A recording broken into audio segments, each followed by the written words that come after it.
So மொத 5 நிமிஷம் யாரு கண்ண மூட போறீங்க? ரெண்டு பேர்ல நீ ஒரு சொல்லு, நான் அப்படியே அனொரு சொல்றேன். ஓகே. பண்ணினா பண்ணிட்டு போறோம். இதுல இவ்வளவு டிஸ்கஷன் வேற. நோ பெரிய ஸ்ட்ராட்டஜி. பெரிய சோழர் பரம்பரை. இவர் ராஜராஜ சோழன், அவர் ராஜேந்திர சோழன். க்ளோஸ் ஆயிடும். இடுப்பு க்ளோஸ் ஆயிடும். இவ்வளவு பிளான் பண்ணிட்டு எங்க தான் வர போறோம்? மொத 5 நிமிஷம் நீங்க யாரை பிளைண்ட் ஃபோல்ட் பண்ணலாம்னு இருக்கீங்க? 6th பிளேஸ்ல இருக்கிற நம்ம பிரியாராமன் மேம். ஒரு மனுஷன் எதையாவது பண்ணி முன்னுக்கு வரலாம்னு பார்த்தா கால் வைக்கிற இடமெல்லாம் கண்ணி விடி வைக்கிறாங்களே. 5 மினிட்ஸ் பத்தாது. இவங்க ஒரு 5 மினிட்ஸ் முடிச்சிட்டு அதே குக்குன்னு இன்னொரு 5 மினிட்ஸ் கொடுத்தானா 10 நிமிஷம் ஆயிடும். ஐயா கொஞ்சம் விளங்குற மாதிரி சொல்லுங்க. 10 நிமிஷம் க்ளோஸ் ஆயிடுச்சுன்னா கொஞ்சம் ஸ்ட்ரெஸ், கொஞ்சம் எக்ஸைட்மெண்ட். என்ன ஒரு புத்திசாலித்தனம். ஐயோ அடுத்த 1 மணி நேரத்துல இன்னும் யாருக்கு அந்த 10 நிமிஷத்தை கொடுப்பானுங்கன்னு தெரியலையே. எது என்னையா பயமுறுத்துற? நீங்க அதை இப்பவே சொல்லிருங்க பிரதர். இப்போதான் வேணாம். சஸ்பென்ஸ் போயிடும். நான் 6th இருந்துட்டு இவங்களுக்கு எல்லாம் லூஸ் மோஷன் வருது. நான் ஃபர்ஸ்ட்ல வந்தேன்னா என்ன ஆகிறதுக்கு? மனசாட்சி இருக்காடா உங்களுக்கு எல்லாம்? மனசாட்சி இருக்காடா பசங்களா? ஏய் ராஸ்கல் ஏங்க தட்ட? ஏன் கோவப்படுற? வேணும்னா நீ தட்டிக்க. அட்வான்டேஜ் பார்த்தாச்சு, மெயின் குக் ஆஃப் பார்த்தாச்சு. அடுத்து என்ன எடுக்குப்ப? என்னவா இருக்கும்? எனக்கு என்னடா தெரியும்? அதுதான் இன்னைக்கு இல்லவே இல்ல. என்ன மாமா நடக்குது? இன்னைக்கு நம்ம ஷோல யாருக்குமே ஹிண்ட்ரன்ஸ் கிடையாது.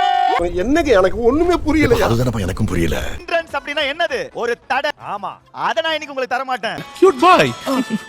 ஆனா நான் உங்களுக்கு தர போறது ரெஸ்பான்சிபிலிட்டி, பொறுப்பு. அது இன்னைக்கு உங்களுக்கு ரெஸ்பான்சிபிலிட்டி.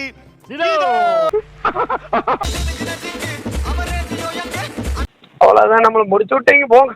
ரிலாக்ஸ் பண்றோம். Okay ready? எரிச்சல் வருது இவனை, நான் கெட்ட வாரத்துல திட்டி போடுவேன். எப்படி? சின்ன வயசுல போட் காட்சிலாம் எப்படியா தூக்கிட்டு போவாங்க எங்க அம்மா குழந்தைங்கள.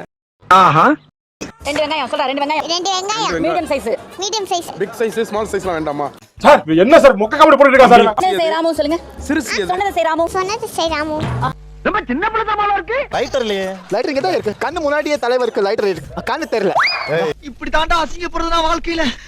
பொக்கன்சினி சீஸ் ஒன்னு. இனி ஒன்னு வந்து பொக்கனா பாத்தீங்களா?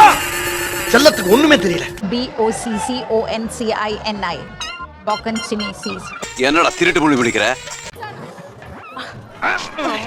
110 கிலோ வெயிட் தூக்குற அந்த லாரன்ஸ் ஒன்னு அடிக்கிறது பெருசு கிடையாது. அங்க போய் விளையாடலாம். அங்க அவங்க பனிஷ்மென்ட் சொல்லலாம். அங்க நம்ம இது பண்ணுவோம்ல, அப்பதான் விளையாடுறோம். ஓஹோ. நமக்கு தெரியாதா? கரெக்ட்டா கட்டுட்டா? தெரியாது, மதுமிதா காக்கு தானே தெரியாது. நான் என்கிட்ட தான் கேட்பாங்க அவங்க. நான் தான் சொல்லி கொடுப்பேன். என்னென்ன சொல்றான் பாருங்க, கம்பி கட்டுற கதையெல்லாம் இழுத்து போடுறாங்க. உங்களுக்கு சமைக்க தெரியாது, அப்புறம் இதுக்கு ஃபர்ஸ்ட் நம்பர்ல இருக்கா? என்ன ஒரு புத்திசாலித்தனம். கோலமா மாதிரி இது. ஏய் ஏன்டா இப்படி பண்ற? என்னால முடியலடா. நான் செக் பண்ணிக்க முதல்ல. நீ அதை நீ போய் ஓபன் பண்ண வேணாம்.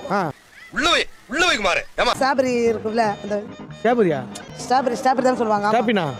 ஏண்டா டேய் எனக்குன்னே வருவீங்களாடா? நான் சொல்ற புரியல. ஸ்ட்ராபெரி பழம். ஸ்ட்ராபெரியா? ஓ ஸ்ட்ராபெரியா? அம்மா புரிஞ்சு போச்சு, தெரிஞ்சு போச்சு. அது சூடா இருக்கும். நான் நெருப்புல பருப்பு சாப்பிட்டேன். நாங்கெல்லாம் கருணையோட பார்த்தா கற்பூரம் எரியும், கொடூரமா பார்த்தோம்னா குடிசை எரியும்டா. நன்றி நன்றி நன்றி. மறக்காம சர்ப்ரைஸ் பண்ணுங்க. Thank you.